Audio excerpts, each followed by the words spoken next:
ये जो पुरुष अधूरा है, सारी शिक्षा भी उसी पुरुष के लिए निर्मित हुई है। हजारों वर्षों तक स्त्री को कोई शिक्षा नहीं दी गई। एक बड़ी भूल थी कि स्त्री अशिक्षित रह जाए। फिर कुछ वर्षों से स्त्री को शिक्षा दी जा रही है, और अब दूसरी भूल की जा रही है कि स्त्री को पुरुषों जैसी शिक्षा दी जा रही है। ये अशिक्षित स्त्री से भी खतरनाक स्त्री को पैदा करेगी। अशिक्षित स्त्री कम से कम स्त्री थी, शिक्षित स्त्री पुरुष के ज्यादा करीब आ जाती है, स्त्री कम रह जाती है। क्योंकि जिस शिक्षा से गुजरती है उसका मौलिक निर्माण पुरुष के लिए हुआ है।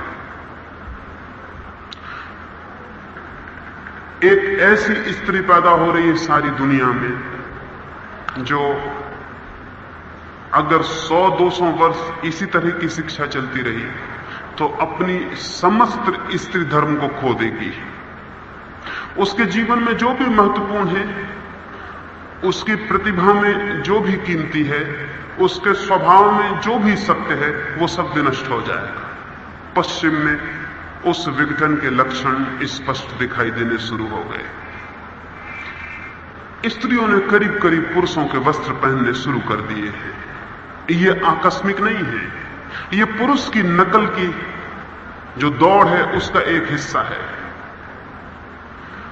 वो पुरुषों जैसी कवायद कर रही है, पुरुषों जैसी मिलिट्री में जा रही है, पुरुषों जैसी विषयों की शिक्षा ले रही है, गणित, अर्थशास्त्र, कॉमर्स, फिजिक्स, केमिस्ट्री, उन सब की वो शिक्षा ले रही है।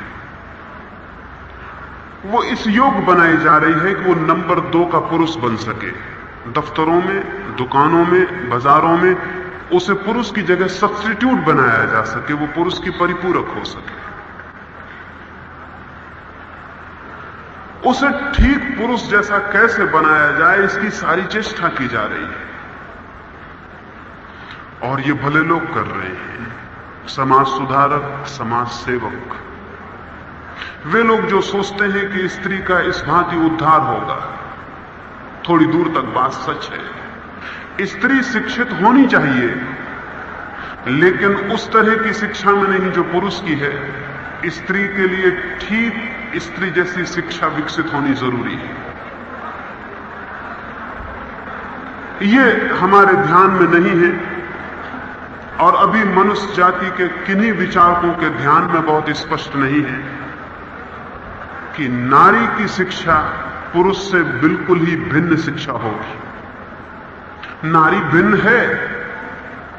हजारों साल तक ये समझा जाता रहा कि नारी पुरुष के बराबर नहीं है, वो उससे नीची है। कुछ देश तो ऐसे थे, और करीब करीब सारे देश ऐसे थे जहां स्त्री का जितना अपमान हो सकता था उतना अपमान किया गया। हमारे इस देश में ही स्त्री को धन से ज्यादा कीमती कभी नहीं समझा गया, उसे स्त्री धन ही हम कहते रहे। चीन में तो यह हालत थी आज से 100 वर्ष पहले तक कि अगर कोई पति अपनी पत्नी की हत्या कर दे तो उसमें अदालत में मुकदमा भी नहीं। करोड़ों स्त्रियों को हमने जला दिया सती के नाम पर। पुरुष के मन में इतनी तीव्र पोजेशन की भावना है, इतनी मालकियत की भावना है कि वो अपने जीते जी तो ये कल्पना नहीं कर सकता कि उसकी स्त्री किसी की तरफ प्रेम से देख ले, लेकिन अपने मर जाने के बाद भी कहीं वो किसी के प्रति प्रेमपूर्ण ना हो जाए, उसने व्यवस्था कर ली कि वो उसके मरने के साथ ही चिता पर जल जाए। बहाने उसने ये बताया कि स्त्री के मन में इतना प्रेम है पुरुष के प्रति कि वो उसके साथ मरना चाहती है। लेकिन बड़ा आश्चर्य है कि न तो इन शास्त्र लिखने वालों ने, न इनको मानने वालों ने हजारों साल में एक भी पुरुष को इतना प्रेम मालूम नहीं पड़ा कि वो अपनी पत्नी के साथ जल जाता। लेकिन स्त्रियों को वो समझाता रहा कि उसे पति के साथ जल जाना चाहिए। हजारों स्त्रियों को चिताओं पर जबरदस्ती चढ़ा दिया गया। शायद तुम्हें पता भी ना हो, क्योंकि वो बात ही अब धीरे धीरे भूल गई कि स्त्रियों को चिता पर चढ़ाने के लिए पुरुष ने क्या क्या व्यवस्था की थी। और चूंकि शास्त्र लिखने वाले सभी पुरुष थे, स्वभावतः उन्होंने ये नहीं लिखा कि पुरुष को अपनी पत्नी के साथ मर जाना चाहिए, उन्होंने यही लिखा कि पत्नी को अपने पति के साथ मर जाना चाहिए। किसी का पति मर गया है, वो इतने दुख में होती कि उसके मन में खुद ही ख्याल उठते कि मैं मर जाऊं, और तभी सारा गांव से पूछने आके इकट्ठा होता है कि तुम पति के साथ सती होना चाहती हो। अगर वो इंकार कर दे तो सारे गांव में अपमान और बदनामी की लहर फैल जाती है। फिर उसका जीवन दूभर था, फिर जीना मुश्किल था। स्वभावता अनिवार्यतया उसे हां भर देना पड़ता है, लेकिन जिंदा आदमी को चिता पे चढ़ाना, आग में डालना आसान बात नहीं है। तो बहुत बड़े बड़े ढोल और बाजे चिता के आसपास बजाए जाते ताकि जलती हुई स्त्री की आवाज किसी को बाहर सुनाई ना पड़े। और पुजारी बहुत बड़ी बड़ी मसाले लेके चिता के आसपास खड़े होते, क्योंकि जिंदा आदमी आग से भागेगा, बाहर निकलना चाहेगा।